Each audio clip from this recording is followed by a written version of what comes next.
Hi everyone, welcome back to my channel.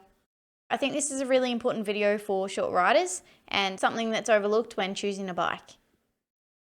So the first bike that I got was a Honda Rebel, and the main reason I got it was because of the low seat height. But one thing I didn't consider was whether or not I would be able to comfortably reach the levers. I kind of have to do a little jump. So the first thing that I did was buy some adjustable levers. I was told that would bring them in closer to the handlebars, and this would make them easier to reach. So the first ones I ordered were the Evo 1 levers, and I made a video of me putting them on my Rebel. So if you want to know how to change levers over, I'll put the footage at the end of this video. It's really easy. Once I put the levers on, I measured them up, and although the brake lever did come in closer, the clutch lever didn't come in any closer than the original. And I measured these up against the Grom I learnt to ride on, and although the Rebel's closer to the ground, the levers come in a lot closer on the Grom. I also didn't like that the levers weren't symmetrical. So I looked around for some other adjustable levers, and I specified that I needed them to come in closer and not just be adjustable. So I managed to get these Pazzo ones, and I made another video of me putting these levers on, but the brake or the clutch lever didn't come in any closer to the handlebars than the originals.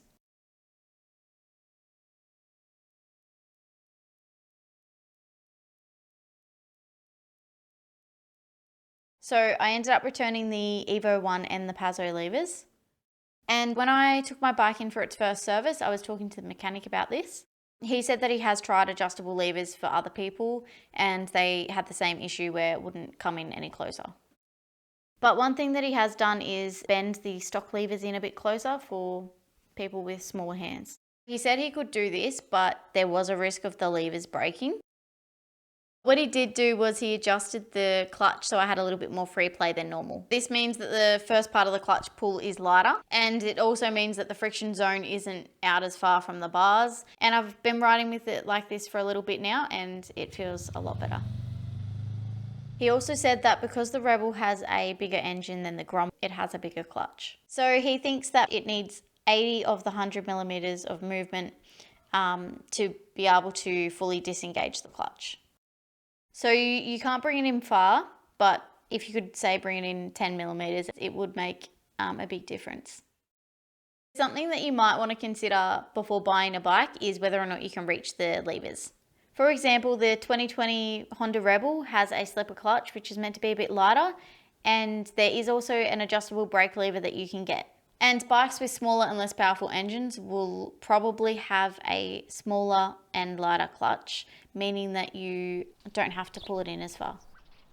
Because even though you can get adjustable levers, they seem to only be used for brake fade. And I saw this on my friend ZX10R. That bike is designed for the track, so it comes standard with an adjustable brake lever, but it only adjusts out to account for brake fade and, not help those with smaller hands. There's a Modi outside. Serious, it's a Modi. Hold on. Modi. Alright, so I decided to learn to ride with the stock levers because I thought if I could ride with those, then it would mean I could transfer my skills to other bikes.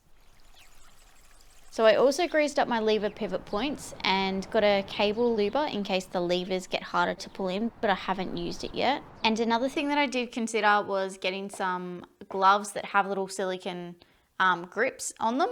That would make grabbing the levers easier, but I couldn't actually find any road gloves in extra small. So that's what I learnt about clutch and brake levers as a short rider with small hands. Hopefully this video helps you and you don't have to go through all of the stuff that I did. Now I'll show you how to change over the levers if you want to see that. Otherwise, thanks for watching and I'll see you in my other videos. So all you need is a big flathead screwdriver because you don't want to scratch up the bike, and a 10mm socket just for underneath. Keep the flathead screwdriver nice and stable, and you just want to undo that, and it should just come undone in one little click. Undo the nut and then you'll be able to just unscrew this. Now with this next part, you want to make sure that you've lined all of the grooves up. So you just want to turn this here until you can see the cable all the way through there. Now that'll make taking out the lever a lot easier. Then what you want to do is take it out of the slot, and underneath you want to unhook this little disc here. So what you want to do is just lube up all of the moving parts. Essentially it's the opposite of when you're taking it out, now you're putting it back in.